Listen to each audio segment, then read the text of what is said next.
तर कसं आहे पब्लिक सकाळी उठून आपल्या सर्व म्हशी गाईंचं फायनली दूध काढण्याची सुरुवात झालेली आहे. आपले मामा पण एक नंबरचे म्हशीचं दूध काढताय, आपले आजोबा पण काढताय म्हशींचं दूध आणि आपल्या गाईंचं तर दूध काढणं झालेलं आहे आणि इकडच्या वाड्याची पण गांधीन साफ करण्याचं काम चालू आहे. मग काही गांधीन साफ करून लगे आपल्याला आज पण कांदा काढण्यासाठी जायचं आहे. मग काय कांदा बिंदा काढून लगे आपल्याला घरी पण यावं लागेल. मग काय फायनली गाई बिंचं दूध बीत काढलं आणि आपल्या शेळ्या पण तिकडेच घेऊन जावं लागेल.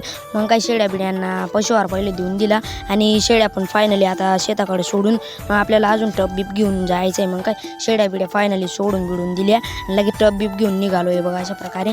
आणि काल जे काढलेलं कांदा होतं तुम्हाला ते पण दाखवतो आहे बघा अशा प्रकारे. कांदा तर लई क्वालिटी दाखवतो आहे बघा अशा प्रकारे. आणि कालही या तुकडीचं आणि या तुकडीचं कांदा काढलेलं होतं आणि अर्धा तर बाकी. मग काय सर्व संध्याकाळी बाकीचं उपटून घेतलेलं आहे आणि लगेच हे बाकीचं बाकी. मग काय ते लटकले कांदा उपटण्यासाठी आणि आपली पोपोई बघा अशा प्रकारे एकदम छान झालेली आहे बघा, मस्त दिसते बघा अशा प्रकारे. आणि आपला लहान भाऊ पण कांदा काढण्यासाठी बसलेला आहे बघा अशा प्रकारे. आपल्या लहान भावाला पण शिकून दिलेलं आहे कांदा बिंदा काढण्याचं काम.